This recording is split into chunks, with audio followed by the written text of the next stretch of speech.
Alléluia. Nous terminons aujourd'hui la série sur la réconciliation. Et il y a cette image qui s'affiche, ce couple qui rebâtit ce cœur de morceaux brisés, ce cœur en morceaux brisés. Et nous avons l'image de ces deux personnes qui essayent de se réconcilier, de s'atteindre pour se tenir la main. Nous avons l'image de ce cœur qui est brisé, blessé, mais qui est soigné par la croix du Seigneur.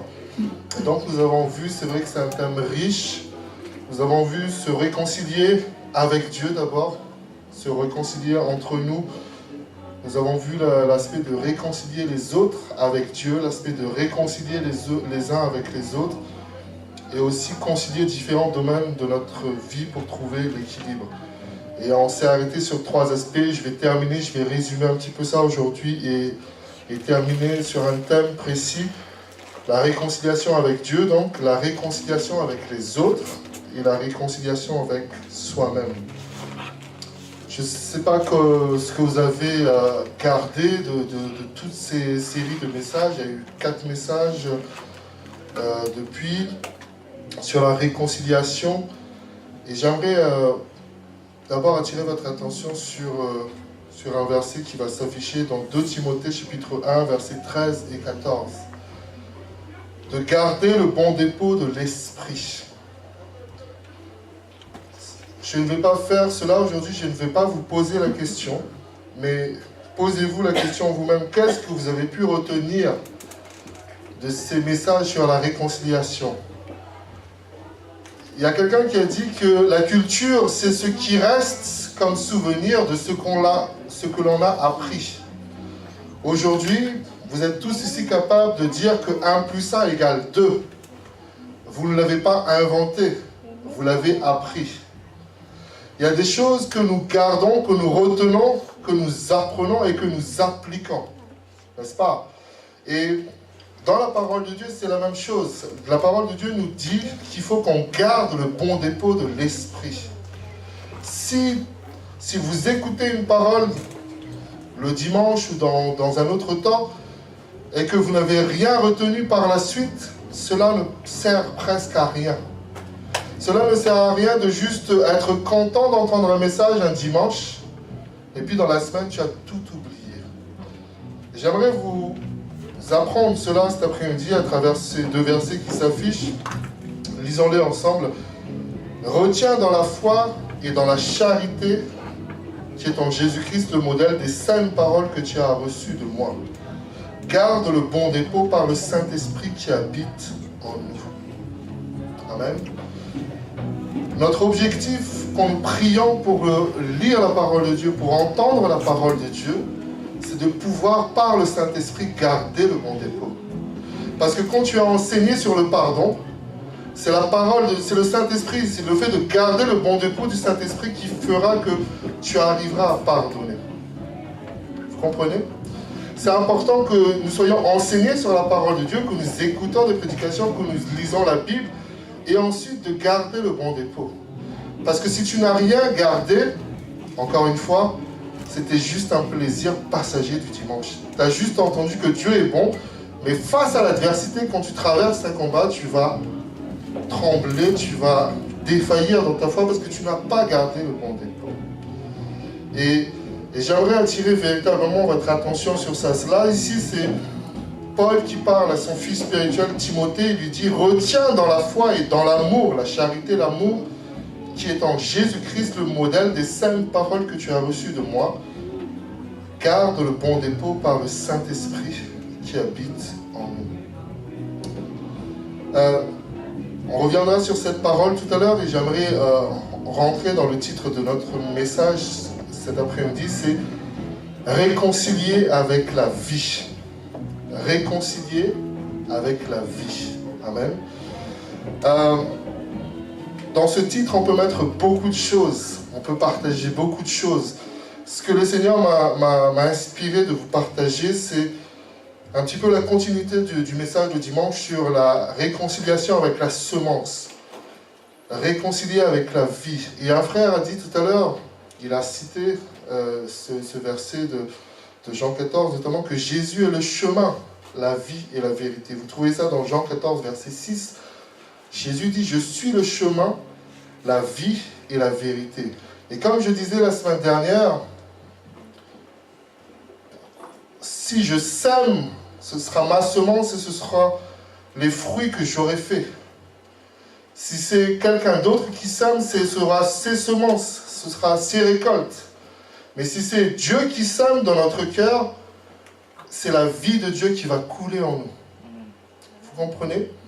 Et aujourd'hui, j'aimerais attirer votre attention sur ça, c'est que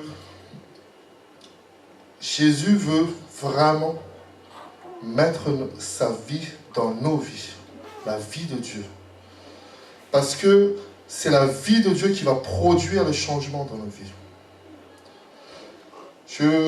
On va réafficher le verset juste avant, s'il vous plaît, de Timothée 1, versets 13 et 14. Garde le bon dépôt de l'Esprit par le Saint-Esprit qui habite en nous. Nous savons qu'il y a des femmes enceintes dans notre assemblée en ce moment et nous bénissons le Seigneur pour ça. Et je bénis vraiment les femmes enceintes pour plusieurs raisons. Et une des raisons pour lesquelles je les bénis, c'est que le cours normal d'une grossesse, c'est 9 mois. Et pendant 9 mois, une femme va garder le bon dépôt de la vie que Dieu a donnée. Et ça, c'est extraordinaire.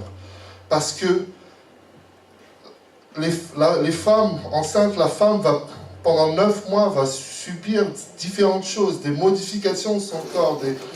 Elle va souffrir peut-être de troubles, de nausées, de choses différentes.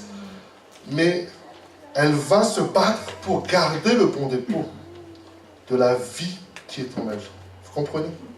Et c'est pour ça que Jésus prend véritablement l'exemple dans l'évangile de Jean aussi, de la femme enceinte. Et Jésus dit que quand l'heure de la femme est arrivée, quand le travail commence, c'est que c'est la souffrance. Elle trouve cela pénible. Mais quand un fils sort et quand on lui dit « ton fils est né », elle oublie toute cette souffrance et la joie la remplit.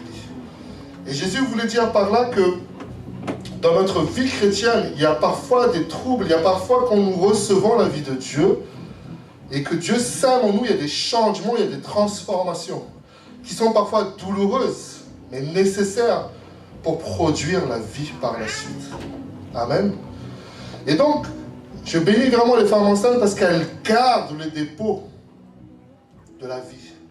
Malheureusement, il y a des femmes qui n'arrivent pas à leur terme et qui peuvent perdre l'enfant au bout de quelques semaines, quelques jours, quelques mois. Mais les femmes qui arrivent au bout de leur grossesse et qui enfantent ont réussi à garder le bon dépôt jusqu'au bout. Et c'est en ça que je veux vous encourager cet après-midi, c'est que la vie de Dieu, la parole de Dieu qui est semée dans nos vies, nous devons bien le garder, bien l'entretenir, afin que cela produise la vie. Amen. Parce que si nous ne faisons pas attention de ce que Dieu sème dans notre vie, et que nous laissons cela se perdre, la semence n'a servi de rien. C'est pour ça que nous avons vu la semaine dernière dans Matthieu chapitre 13, je vous renvoie au message sur la réconciliation avec la semence, Jésus parle de la parabole du semeur. Il y a toutes sortes de semences que le semeur va amener sur différents terrains. Et la semence ne porte pas selon le terrain où il se trouve. Jésus dit qu'il y a une semence qui tombe sur le long des chemins et les oiseaux prennent cette semence et les mangent. Vous vous souvenez de ça? Jésus a dit qu'il y a des semences qui tombent au milieu des épines et quand ça commence à fleurir, la fleur, les fruits sont étouffés par des épines. Et donc j'aimerais vous dire que nous devons apprendre à protéger notre semence. Amen. Alléluia, amen. Nous devons apprendre à protéger notre semence. J'ai parlé des femmes enceintes tout à l'heure, mais nous aussi les hommes, tout le monde doit apprendre à garder la semence de vie que Dieu met dans le cœur. si tu ne gardes pas cette semence, globalement, malheureusement, tu perds ton temps à l'église, tu perds ton temps à prier, parce que tout ce que tu auras pris va être dilapidé, volé. Ça ne sert à rien, c'est dommage. Et donc, j'aimerais vous dire que réconcilier avec la vie, c'est vraiment... Ce message signifie que tu dois te réconcilier. Nous devons nous réconcilier avec la vie que Dieu a prévue pour nous. Il y a certaines choses que nous vivons, il y a certains combats que nous vivons qui ne sont pas censés être éternels. On ne doit pas vivre le même combat toute notre vie. Mais Dieu a prévu la solution. Dieu a prévu de semer dans notre vie. Et si nous gardons cette semence, ça amène la vie et ça nous fait sortir de différentes sortes de problèmes. Celui qui veut étudier, celui qui veut réussir dans son travail ou dans ses études, Dieu lui dit, sème la semence de la connaissance. Sème la semence de te battre pour préparer tes devoirs, préparer tes entretiens, préparer tes tableaux de vente, préparer tes tableaux de croissance. Dieu nous demande de semer. Mais si nous disons, je vais faire ce que je veux, la semence de Dieu ne m'intéresse pas, c'est moi qui dois produire, là on est dans beaucoup de troubles et on est limité en réalité. Donc la parole de Dieu nous dit, garde le bon dépôt par le Saint-Esprit qui habite en nous. Je ne suis pas une femme, je crois que ça se voit, et même si j'ai un gros ventre, je n'enfante pas. Je suis désolé. Mais pour ceux qui enfantent, je bénis encore une fois les femmes enceintes, parce que les femmes enceintes, 9 mois, je parle de la moyenne légale, c'est 9 mois. 9 mois, c'est long. C'est un travail de patience. Garder le bon dépôt de la foi, c'est 9 mois. La plupart du temps, avant, quand j'étais un peu plus jeune, que je me disputais un peu avec ma mère, elle me rappelait toujours cette chanson, je crois que vous avez partagé ça, elle me rappelait cette chanson de Marie Laforêt qui dit 9 mois de patience, 9 mois de douleur, je ne sais pas, 9. Elle m'a dit, je t'ai porté 9 mois. C'était long. En plus, je suis sorti avec une césarienne parce que je ne voulais pas sortir, il fallait me chercher. Et on lui a tranché le ventre. Et elle m'a bien montré la marque. 9 mois, c'est long. Mais comme elle aime toujours dire aussi et prêcher dans toutes les églises où elle va que j'étais un enfant désiré, j'étais un enfant de l'amour, elle a patienté. Parce qu'elle a dit, je veux avoir cet enfant. Je veux produire cette vie. Et j'aimerais vous faire comprendre que nous devons donner de la valeur à la semence de Dieu, à la parole de Dieu. Le problème, c'est que quand nous écoutons la parole de Dieu, on se dit, c'est sympa, mais ce n'est pas pratique, ça ne m'intéresse pas. C'est là qu'on beaucoup se trompe. Donne de la valeur à la parole de Dieu et tu verras les fruits que cela va produire. Parce que Jésus nous dit que sans la parole de Dieu, on reste dans les ténèbres. Il y a beaucoup de gens qui veulent construire beaucoup de choses, des projets, mais ils semblent être limités. Ils arrivent à un certain stade, mais ils sont limités et puis ils sont frustrés. Mais la parole de Dieu nous dit dans le livre d'un prophète qui s'appelle Osée que le peuple périt par manque de connaissance. Et nous devons développer cette connaissance. Et Dieu nous dit, Jésus nous dit, vous ne pouvez rien faire sans moi. Je vais demander à l'équipe de préparer la lecture dans Jean chapitre 15. Nous allons ouvrir notre Bible dans Jean chapitre 15. Jean chapitre 15, nous allons lire quelques versets, du verset 3 jusqu'au verset 11. Je vais demander à l'équipe de préparer le logiciel. Jean chapitre 15, à partir du verset 3 jusqu'au verset 11. J'aimerais vous encourager à donner de la valeur à la parole de Dieu, chers frères et sœurs. Donnons de la valeur à la parole de Dieu. Jean chapitre 15, verset 3 à 11. Je vais lire à partir du verset 3. Jésus nous dit, déjà vous êtes purs à cause de la parole que je vous ai annoncée. Je m'arrête là un instant.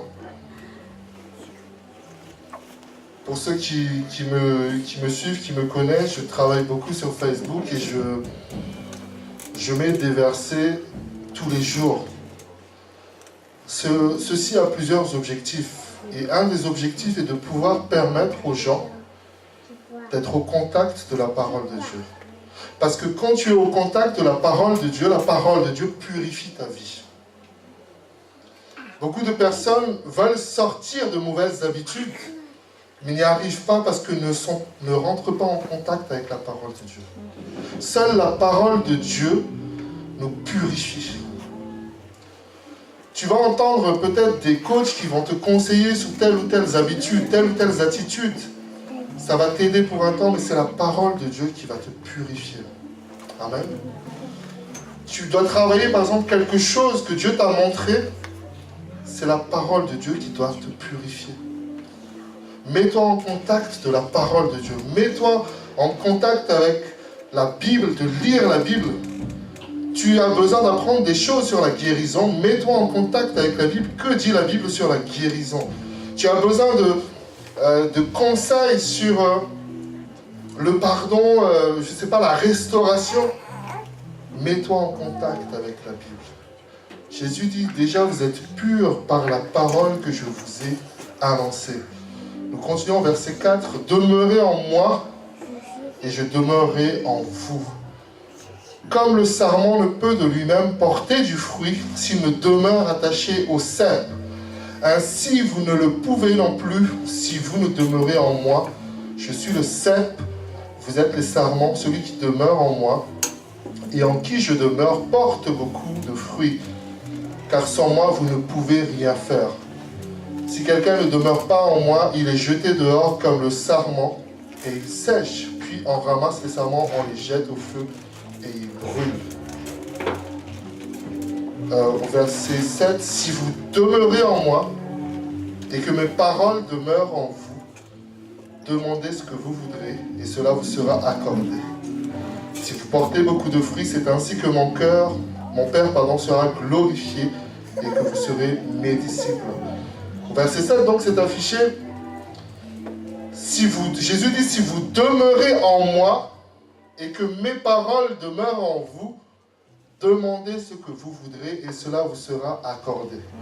C'est pour ça que je vous disais dès le début de ce message de garder le bon dépôt de l'esprit, des paroles que nous avons reçues. Imaginons-nous un instant ce verset. Donc Jésus dit, si vous demeurez en moi et que mes paroles demeurent en vous, demandez ce que vous voudrez, cela vous sera accordé. Ça veut dire que Jésus peut vous demander, est-ce que ma parole demeure en toi?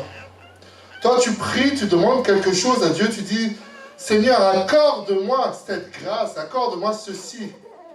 Et Jésus te dit, ok, question pour un champion. Que dit Jean 5, verset 15? Et là, tu dis,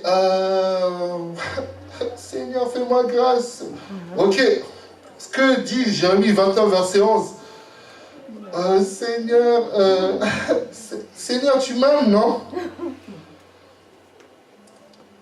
Réfléchissons à ça. Si vous demeurez en moi et que mes paroles demeurent en vous, demandez ce que vous voudrez et cela vous sera accordé. Amen. Demeurer veut dire bien s'asseoir, être bien assis, bien posé, bien debout. Quand on parle d'une très très belle maison, on dit que c'est une demeure. Ok? On parle de palais, on parle de château, on dit que waouh, ça c'est une belle demeure.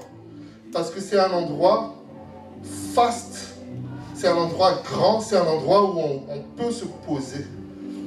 Et donc, Jésus dit ici, demeurez, si vous demeurez en moi et que mes paroles demeurent en vous. Et au verset 5, Jésus nous dit, je suis le cep, donc vous êtes les sarments, celui qui demeure en moi et en qui je demeure porte beaucoup de fruits. Est-ce qu'on peut afficher ce verset-là? Donc, lisons ensemble, regardez bien. Jean 15, verset 5. Celui qui demeure en moi, dit Jésus, et en qui je demeure, porte beaucoup de fruits. Pour vous faire comprendre les fruits, je rappelle les fruits de Galates chapitre 5. Les fruits de l'esprit, c'est la paix, la joie, la tempérance, la maîtrise de soi, la douceur. Tout ça, ce sont des fruits. Les fruits, c'est aussi toutes sortes de bénédictions dans les différents domaines de notre vie. Mais donc, Jésus ici nous donne une clé. Comment porter du fruit?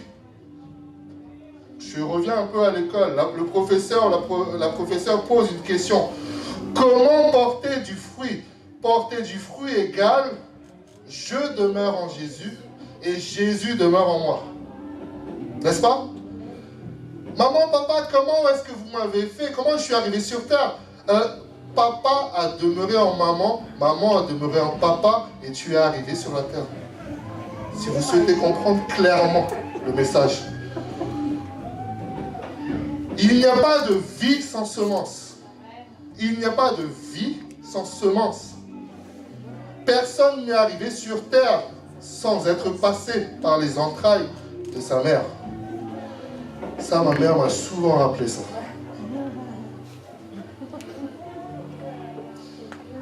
Comment est-ce que je peux porter du fruit si je demeure en Jésus et si Jésus demeure en moi? Comment est-ce que je peux sortir de la colère? Comment est-ce que je peux sortir de mon amertume si Jésus demeure en moi et si je demeure en Jésus? Et si ses paroles demeurent en moi? C'est pour ça qu'on dit manger la parole. Vous savez ce qui s'est passé dans l'Apocalypse? Jean, l'apôtre Jean, reçoit la révélation de Dieu. Et la Bible nous parle d'un rouleau. Pas d'un rouleau de printemps, hein. C'est pas un M. D'un rouleau, d'un vrai rouleau, où on peut ouvrir, lire le livre. Et la Bible nous dit quoi? La Bible nous dit, Jésus dit à Jean, mange le rouleau. Mange le rouleau. Alors, je ne sais pas comment ça s'est passé, s'il a pu manger du bois, quel était le rouleau. Mais je sais que ce n'était pas un rouleau du printemps. Mais il a mangé le rouleau. Pourquoi? Pour faire comprendre à Jean, reçois cette révélation. Mange. Et j'ai souvent tendance à vous le rappeler, je crois, que chez les Juifs notamment, on avait l'habitude de mettre du miel dans la Torah, dans les Écritures, pour attirer les enfants. Si tu aimes beaucoup le Nutella, mets du Nutella dans tes versets. Tu aimes la sauce ketchup, mets du ketchup dans ta Bible pour que tu sois attiré par ta Bible. Parce que s'il n'y a pas la semence de la parole de Dieu, nous ne pouvons pas porter du fruit. Mets du Big Mac dans ta Bible si tu veux, mais lis ta Bible, reçois la Bible. Et je veux revenir sur papa et maman, parce que ça c'est important. On parlait de la femme enceinte, et comme je disais tout à l'heure, malheureusement, il y a aussi, ça peut arriver que des hommes, une femme ne puisse pas enfanter, un couple ne puisse pas enfanter. Parce qu'il y a une stérilité dans le couple, peut-être, où il y a un problème. Et parfois, il y a des couples qui ils essayent d'avoir un enfant et n'y arrivent pas. Parce que, et quand certains ont des problèmes, je dirais, physiologiques, c'est parce que la femme, par exemple, n'arrive pas à garder la semence de son mari. Et la vie ne peut pas se produire. Vous comprenez la gravité des choses? La femme n'est pas capable de recevoir ce que son mari lui donne, ou alors le mari n'est pas capable de donner la semence qui est attendue. La vie ne peut pas se produire. J'attire votre attention sur cela, chers frères et sœurs. C'est qu'il y a des stérilités dans notre vie, il y a des blocages. Parce que la vie de Jésus, la vie de Dieu, n'est pas semée dans notre cœur.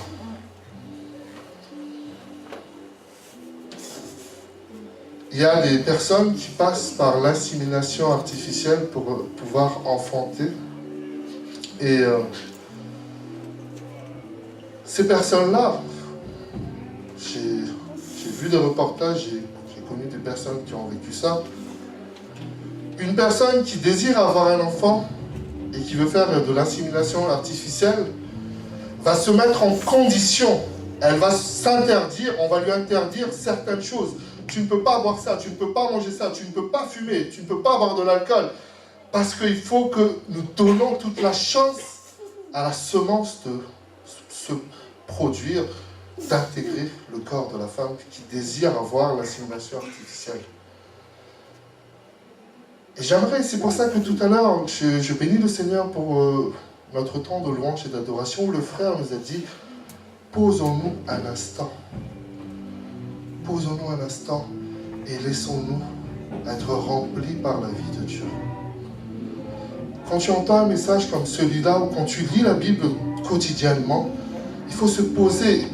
Avant, nous avons tous fait cette erreur-là parce qu'on nous disait, lisez la Bible, lisez la Bible. On dit, ah, comme le pasteur dit qu'il faut que je lise la Bible, je lis un verset, une seconde, et j'ai fait mon devoir, et je rentre, je fais ce que j'ai à faire. L'objectif n'est pas de lire la Bible pour lire la Bible. L'objectif est que tu lises la parole de Dieu, que la semence prenne. Je parlais avec des amis hier par rapport à la mayonnaise. Tu peux faire tu peux faire semblant de tourner, mais si tu n'as pas mis l'œuf et l'huile, rien ne se passe. Des fois, on a l'impression que on fait des choses pour Dieu, on se dit, mais je viens à l'église, mais je loue, mais je sers Dieu. Mais il y a des stérilités parce qu'il y a des temps aussi de persévérance à avoir pour que le fruit prenne. Il y a des parents qui ont eu des enfants, qui ont eu beaucoup de temps, qui ont pris beaucoup de temps avant d'avoir leur enfant. Ça fait 2 ans que les personnes veulent avoir un enfant, ils n'ont pas eu, il fallait patienter. De la même façon, nous devons avoir cette patience par rapport à la parole de Dieu. Et j'aimerais te dire, comme nous voyons l'aspect de la réconciliation, je vais demander à l'équipe de nous afficher le verset de 1 Jean chapitre 5 verset 16. 1 Jean chapitre 5 verset 16. 1 Jean chapitre 5 verset 16.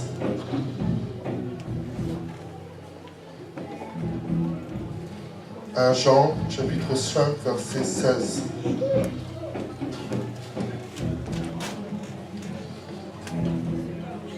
Ok, avant de le lire, j'aimerais attirer votre attention, parce que nous sommes donc sur la série Réconciliation.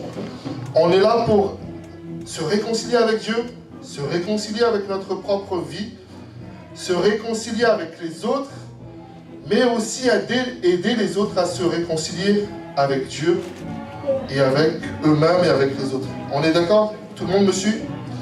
Et parfois, et souvent, comme nous-mêmes, nous avons des difficultés parfois à sortir de nos propres mauvaises habitudes, nous devons avoir de la patience aussi par rapport à la vie des autres. Si tu pries pour quelqu'un, si tu as prêché à quelqu'un, mais que le changement ne se produit pas tout de suite, tu dois persévérer dans la prière. Tu pries que la semence prenne. Et nous allons lire ce verset qui s'affiche, regardez bien, 1 Jean chapitre 5 verset 16. Que dit la Bible? Si quelqu'un voit son frère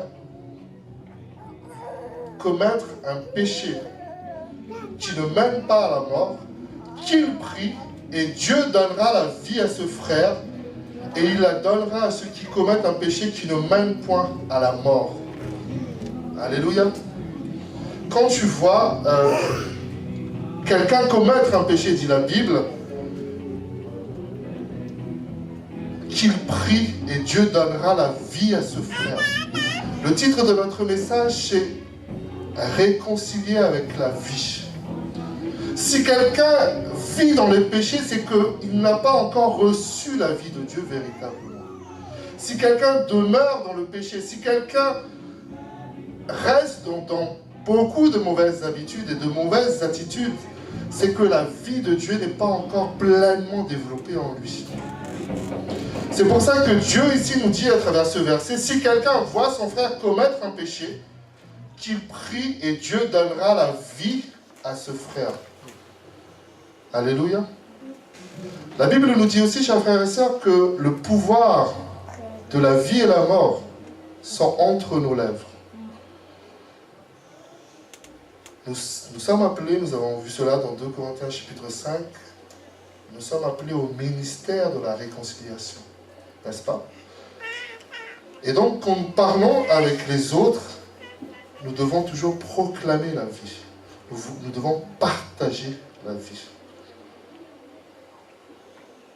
Et donc, apprendre à prier pour les autres. Tu vois que ton frère ne change pas. Tu vois que ton frère, malgré tout ce qu'il entend, ta sœur, malgré tout ce qu'elle entend, ne change toujours pas. Continue à intercéder pour que la vie vienne. Alléluia. Nous devons apprendre à demeurer dans la parole de Dieu. À demeurer dans la parole de Dieu. Demeurer, ça veut dire que tant que ça ne prend pas, tu as monté quelque chose, tu as monté une affaire, tu as monté un projet. La première fois, tu échoues. Une deuxième fois, tu échoues. Une troisième fois, tu échoues. Si tu sais que tu es dans la volonté de Dieu, il faut persévérer et continuer à monter tes affaires. Amen. Parce que Dieu nous dit de demeurer. Il y a des fruits qui n'arrivent qu'à certaines saisons. Et nous devons être attachés au sceptre de Dieu. Alléluia. J'aimerais que l'équipe prépare Ésaïe chapitre 6 et nous allons terminer par ça. Ésaïe chapitre 6, on va voir quelques versets dans le livre d'Ésaïe.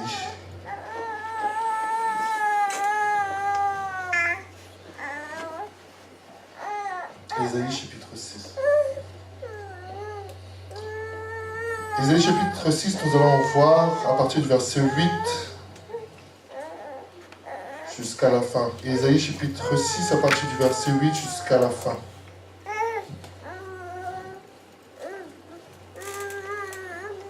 Nous sommes dans le thème réconciliation avec la vie. Alléluia. Donc, nous lisons dans Ésaïe chapitre 6 à partir du verset 8. Au préalable, je vous présente le contexte. C'est le prophète Ésaïe qui a une révélation, qui a une vision de Dieu. Et donc, la Bible dit qu'il a entendu la voix du Seigneur. Verset 8, j'ai entendu la voix du Seigneur disant, qui enverrai-je et qui marchera pour nous? Je répondis, me voici, envoie-moi. Il dit alors, va et dis à ce peuple, vous entendrez et vous ne comprendrez point. Vous verrez et vous ne saisirez point. Rends insensible le cœur de ce peuple, endurcis ses oreilles et bouche-lui les yeux, pour qu'il ne voie pas de ses yeux, n'entende point de ses oreilles, ne comprenne point de son cœur, ne se convertisse point et ne soit point guéri. Je dis, jusqu'à quand, Seigneur? Il répondit, jusqu'à ce que les villes soient dévastées et privées d'habitants, jusqu'à ce qu'il n'y ait personne dans les maisons et que le pays soit ravagé par la solitude, jusqu'à ce que l'Éternel ait éloigné les hommes et que le pays devienne un immense désert. Et s'il y reste encore un dixième des habitants, ils seront à leur tour anéantis. Mais comme le térébinthe et le chêne conservent leur tronc quand ils sont abattus, une simple postérité renaîtra de ce peuple. J'aimerais qu'on réaffiche le verset 9 et 10. La parole de Dieu nous dit, va et dis à ce peuple, vous entendrez et vous ne comprendrez point, vous verrez, vous ne saisirez point. Et regardez le verset, ce que dit la Bible, au verset 10, rends insensible le cœur de ce peuple, endurcis ses oreilles et bouche-lui les yeux, pour qu'il ne voie pas et que ses yeux n'entendent pas de ses oreilles, ne comprennent point de son cœur, ne se convertissent pas et ne soient pas guéris. Chers frères et sœurs, cette parole est très bizarre parce que Dieu appelle Ésaïe. Dieu appelle son serviteur et lui dit, Dieu dit, je cherche quelqu'un pour marcher en mon nom. Et Ésaïe dit, oui, me voici, envoie-moi. Mais Dieu dit quelque chose de bizarre à Ésaïe, parce que Dieu dit à Ésaïe, rends insensible le cœur de ce peuple. C'est comme si aujourd'hui Dieu me dit, va prêcher à l'église d'Éclat et rends leur cœur insensible à ma parole. Dis-leur, ne vous prenez pas la tête avec la parole de Dieu, ça ne sert à rien. N'écoutez pas la Bible. Vous me trouverez dingue, n'est-ce pas? Mais c'est ce que Dieu dit ici. Parce que c'est quoi la finalité? Parce que Dieu dit que comme ça, ils ne vont pas se convertir. Comme ça, ils ne seront pas guéris. Parce que Dieu sait que si nous recevons la parole de Dieu, nous serons convertis et nous serons guéris. Et c'est pour ça que Dieu est un peu provocateur ici. Le mot provocateur est peut-être toujours un mot négatif pour toi, mais ça peut être un mot positif. On parlait de l'accouchement, il y a des accouchements qu'il faut provoquer. Sinon cela amène la mort de l'enfant et de la mère. Et je viens ici provoquer votre cœur, vous dire, s'il vous plaît, attachez-vous à la parole de Dieu. Parce que Dieu veut produire la vie dans votre cœur. Vous savez, des fois, on a tellement entendu la parole de Dieu, on a tellement écouté les prédications, que ça rentre par une oreille et ça sort dans une autre.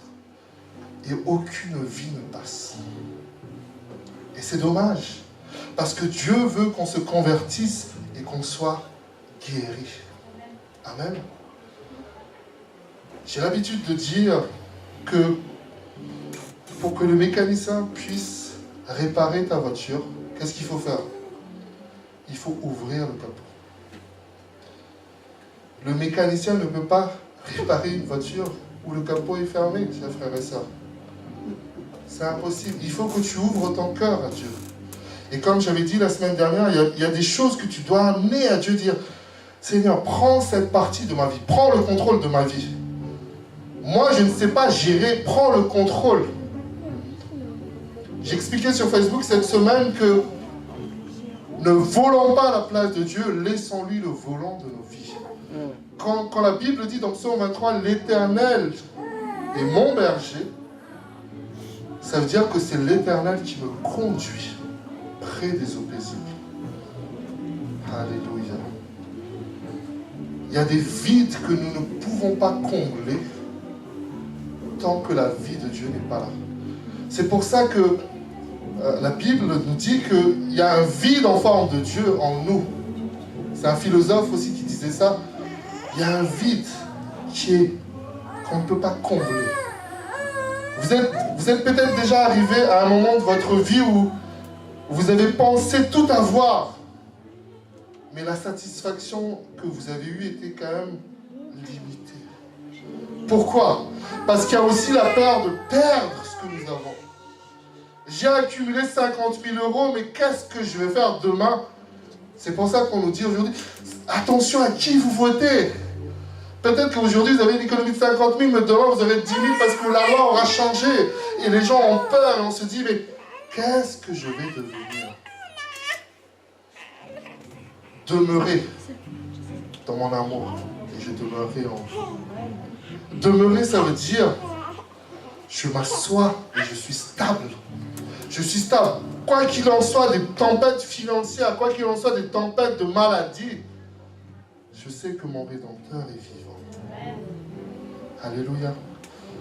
Et j'aimerais juste qu'on revienne un instant sur le slide et qu'on affiche, s'il vous plaît l'équipe, le bilan de ta vie. C'est un petit tableau. Un petit tableau. Je ne suis pas du tout comptable et je suis peut-être le moins bon d'entre vous en mathématiques. Mais je me permets de vous présenter ce tableau qui parle d'un bilan comptable. Dans un bilan comptable, on trouve deux éléments principaux qui sont les actifs et le passif. Les actifs, c'est ce que l'entreprise possède Et le passif, c'est ce que l'entreprise doit. On va afficher la suite pour détailler un petit peu rapidement. On voit dans un exemple qui s'affiche que les actifs d'une société, par exemple, peuvent être des actifs immobilisés. Immobilisation incorporelle, immobilisation financière. Ça peut être des actifs circulants, les stocks, les créances, les disponibilités. Le passif, ce que l'entreprise doit payer, c'est des réserves, des résultats, des emprunts et des dettes financières, des dettes fiscales et sociales. Actif, passif. Nous sommes dans l'année d'équilibre et de stabilité. Il y a des gens qui ont des sociétés ici et annuellement, il y a un bilan à faire. Bilan comptable.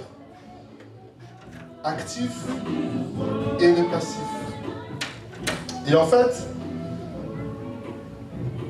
on peut afficher juste sur le tableau d'avant, s'il vous plaît. Donc les actifs, c'est ce que l'entreprise possède. Le passif, c'est ce que l'entreprise doit. Si l'entreprise a plus de passifs que d'actifs, l'entreprise est déséquilibrée négativement. Si elle doit plus d'argent qu'elle n'en a, il y a un problème. Si par contre il y a plus d'actifs que de passifs, l'entreprise est bien équilibrée et elle est prospère. N'est-ce pas? C'est tout simple. Et Dieu m'a inspiré un peu ce tableau comptable par rapport à l'équilibre de notre vie. Nous avons aussi des actifs et des passifs. Nous avons des passifs parce qu'il y a la vie d'imposition, il y a la taxe d'habitation, il y a la facture d'électricité, il y a la facture de gaz, il y a la facture de la cantine pour les enfants, il y a la facture des écolages. Tout ça, ce sont des passifs. Il y a la facture pour le McDo des enfants, il y a la facture pour le grec de madame, il y a la facture pour le bistrot de monsieur. Tout ça, ce sont des passifs. Et quels sont nos actifs? Quels sont tes actifs? Tu as ton salaire, tu as peut-être des revenus parce que tu hérites de tes parents, mais surtout, tu as le plus grand actif si Dieu est avec toi. Ça balance tout. Et en fait, je voudrais transmettre aussi ce message de vous faire comprendre que la vie est remplie d'actifs et de passifs et que nous devons apprécier la vie au fur et à mesure de ce que Dieu nous donne aussi. Parce que peut-être que ton passif, tu as des factures énormes, mais tu as 2 beaux enfants, ça c'est un super actif. Alléluia. Et si tu te concentres simplement sur ton passif, tu dis, la facture. Non, pas la facture, les factures. Mais Dieu veut aussi apprendre à équilibrer ton bilan en disant, regarde la beauté de ton mari. Amen. Il s'est rasé. Amen. Ah. Regarde tes enfants. Tes enfants amènent leur bulletin de notes. Ça, c'est un actif positif, chers frères et sœurs. Amen. J'entendais cette semaine, j'ai une sœur qui a réussi un concours important, qui va faire basculer sa carrière. Ça aussi, c'est un passif, un actif, parce que Dieu bénit ton environnement, Dieu bénit tes amis, ta famille. Tu es rempli de joie. Réconcilier avec la vie. Réconcilier avec la vie, c'est aussi accepter que dans ta vie, il puisse y avoir des défauts et des bonnes choses et demander l'aide de Dieu. Si tu passes ta vie à regarder ce qui est négatif, tu pourras regarder. Parce que le nombre de factures que nous avons, il y en a. Et si tu veux t'amuser, lis aussi ta fiche de salaire, regarde les impôts qu'on t'enlève dans ta fiche de salaire. Si tu veux prendre le temps de t'amuser. Donc si tu veux regarder des problèmes, tu peux toujours regarder des problèmes.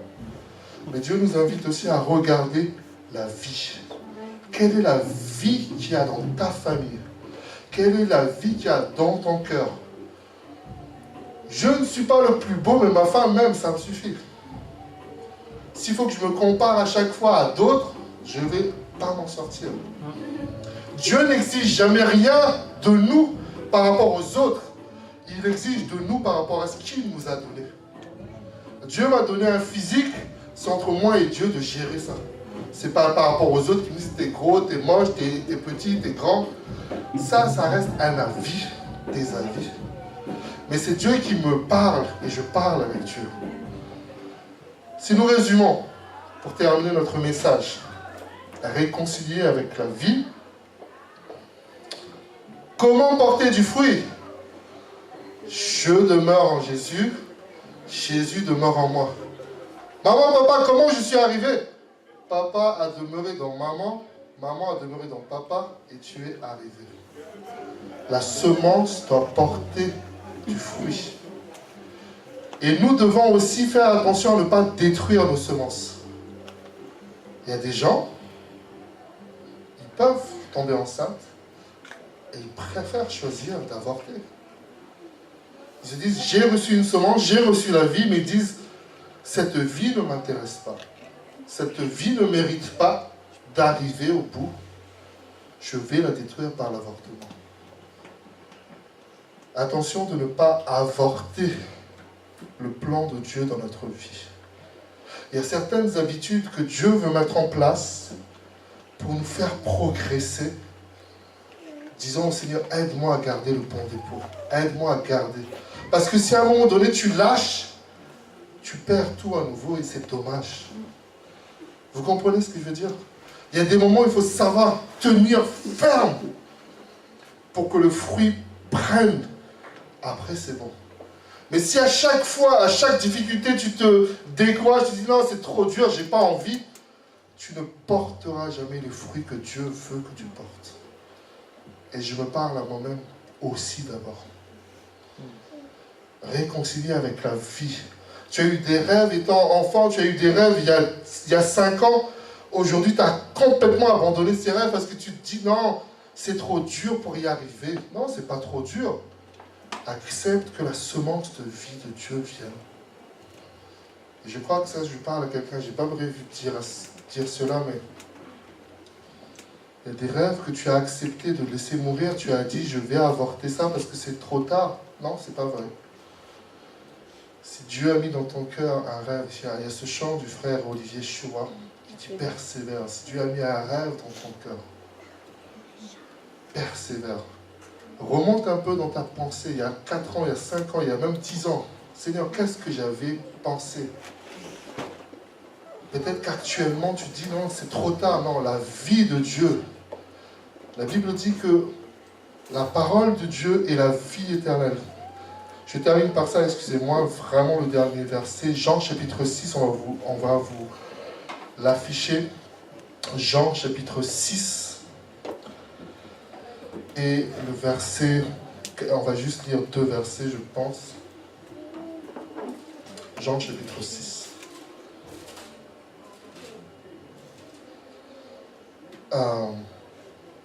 On va lire un instant, je vais vous expliquer le contexte. Et on va lire un instant le verset 63, et ensuite nous lirons le verset 67 à 68. Jean chapitre 6, verset 63, verset 67 à 68. Verset 63, la Bible dit, Jésus dit, c'est l'esprit qui vivifie, la chair ne sert de rien, les paroles que je vous ai dites sont esprit et vie. Alléluia. Et au verset, donc je vais continuer à l'instant la lecture, mais il en est parmi vous quelques-uns qui ne croient pas, car Jésus savait dès le commencement qui étaient ceux qui le livrerait. Ceux qui ne croyaient pas et qui était celui qui le livrerait, pardon. Et il ajouta, c'est pourquoi je vous ai dit que nul ne peut venir à moi si cela ne lui a été donné par le Père. Regardez bien le verset 66, je trouve ça intéressant, on va vous l'afficher. Même Jésus a perdu des disciples. Jésus n'était pas le meilleur leader du monde. Jésus a perdu aussi des gens. On peut se poser la question, mais quoi, Jésus, tout le monde ne te suivait pas? Non, c'est pas vrai. Là, la Bible dit que dès ce moment, plusieurs de ses disciples se retirèrent et n'allaient plus avec lui. C'est dur, hein? Moi, en tant que pasteur, quand je vois des gens quitter mon église ou d'autres églises, je dis, mais c'est dur. Mais Jésus a dit que celui qui apprend n'est pas plus grand que son maître. Même Jésus a perdu des disciples. Amen. Donc le jour où je vois des gens partir, je dis, Seigneur, ok, ta parole est la vérité. Mais je prie quand même, parce qu'on a dit tout à l'heure, priez pour que la vie de Dieu vienne. Parenthèse. Et donc Jésus dit, mais, et vous, il parle aux disciples, aux 12 apôtres, et vous ne voulez plus, et vous Ne voulez-vous pas aussi vous en aller? Et là, la parole de Pierre est intéressante. Simon-Pierre lui répondit, Seigneur, à qui irions-nous? Tu as les paroles de la vie éternelle. Amen. La parole de Dieu est esprit et vie. La parole de Dieu est éternelle. La parole que je vous prêche aujourd'hui, la Bible dit qu'il n'y a rien de nouveau sous le soleil. Ce que je prêche aujourd'hui, quelqu'un l'a prêché peut-être au XIIIe siècle. Le même message. Quelqu'un l'a prêché au IIe siècle. Quelqu'un l'a prêché 100 ans après la résurrection de Jésus. Qu'est-ce que je veux dire? Depuis des siècles maintenant, la parole de Dieu a sauvé des vies, a guéri des gens, a amené la réconciliation, a amené le pardon, a amené des transformations. Amen. Et aujourd'hui, cette parole vient à nous pour nous amener à toutes sortes de fruits de bénédiction. Et à nous simplement de la recevoir. Si ça a touché des milliers de vies depuis des millénaires, ça peut me toucher, ça peut te toucher aujourd'hui. Alléluia. Soyons réconciliés avec la vie. Soyons réconciliés avec les paroles de la vie éternelle. Je vais vous demander de vous lever, nous allons clôturer et prier pour remercier le Seigneur. Alléluia. Alléluia. Merci Seigneur. On peut éteindre la caméra, ça c'est déjà fait. Merci Seigneur. Alléluia.